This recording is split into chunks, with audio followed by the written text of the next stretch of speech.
the first thing that I notice here is a nice little teabag randomly at the start of the round. It seems like both players are having a nice time.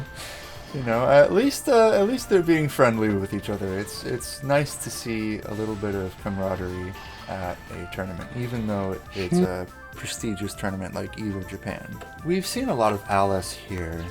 Let's talk about the blind spot. So Alice's Far 5A and 6A exist in this weird state where it doesn't really hit right in front of her, which is why Sakuya can get away with what she did.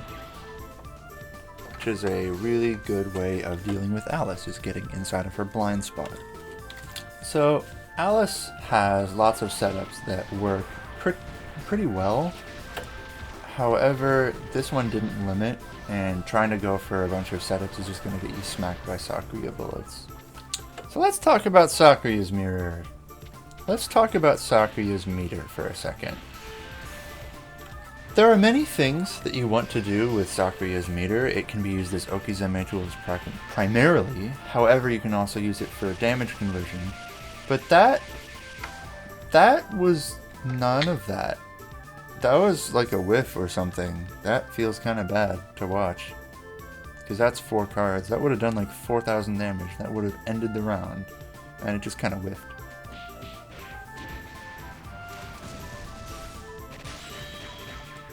And that is much better.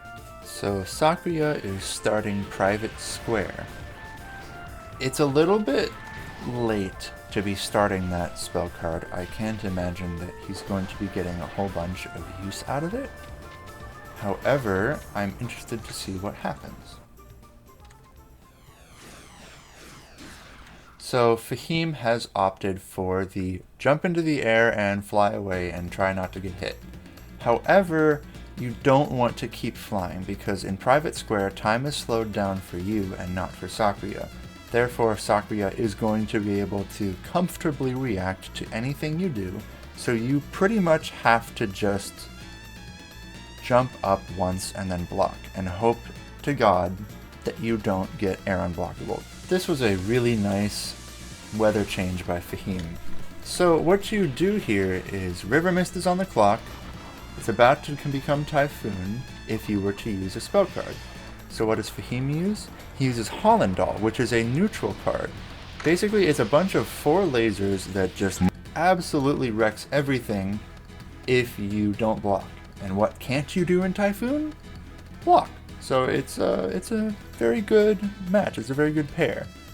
The spell card with the weather. Here we have another instance of spell cards that are really good in Typhoon. However, Sakuya did not have the meter to do it in Typhoon per se. So Private Square lets you slow down, but there's a little gimmick to it, where in Typhoon, if you just keep hitting somebody, you will put them in an infinite stun lock. It's not infinite, it'll last until the end of Private Square, but basically you can just hit them with 4A forever. It's ridiculous, you get like a lot of damage from it. It's kind of unfair. Okay, let's talk about Killing Doll. This is Sakuya's most powerful Okizeme tool. What it allows you to do is you throw up dolls, throw up a bunch of knives, and it does like 2.5 orbs of spirit damage. However, if you do this on a perfect wake up, you can get a crush with absolutely no contest. It's a 50-50 and you have to play rock, paper, scissors for the rest of the round. This is probably not going to end up that way because currently the frame startup here is for Sakuya's 6-6B. So this is either going to end in Alice getting hit by the Killing Doll instead of blocking it, or being able to block it and then border escape out afterwards. Never mind. Fahim wrong blocked the 6-6B, so he got crushed anyways. That is ideally not what you want to do. This was a pretty nice setup by Fahim. Basically, you sit down a doll, and then you block. And your opponent starts attacking you, thinking they can pressure, but you are blocking, so it does not work, and then they get hit by the doll because you're blocking.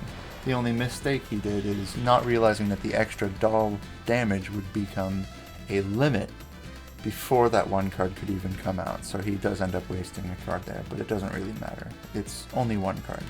So that was a mess. What happened here is that Marisa used Dragon Meteor randomly in neutral. I don't know why, I think it was a misinput. But then Oku used Tomato Kek and then got immediately smacked by Marisa J6A. So neither player really ended up accomplishing anything. Marisa wasted 5 cards and Oku wasted a little bit of 3 cards. And then, for some reason, Marisa decides that the best thing to do is to mash and use bullets versus the large bullet surrounding Oku for the duration of that spell card. Like, you can't really contest Oku here. It's impossible. This was a little bit interesting to me. So, Oku has a very large jump, which means she jumps very high. What this means for Marisa is that she can't really get an instant air J5A. It'll whiff, because Oku jumps too high, because she has her moon shoes on. This was such a fantastic exchange. This is a really good example of Marisa's combo potential in addition to combo resets. So what happens here is Marisa gets a good combo, Oku air techs, whiffs the far 5A, but then Extended Hurt Box leads to another 2k conversion. So Marisa gets to convert 5k and Oku gains nothing because Oku mashed, which is a fair thing to do. Oku can mash very well. So there's a little bit of a battle of the lasers. So both of these characters have lasers, but Oku's 6C versus Marisa's 6C is not a fair contest. Oku's 6C is a laser with infinite density. Marisa's is not. You can see the ramifications of that here. Alright, that'll be it for this video. We will pick up on the next games of Group D tomorrow.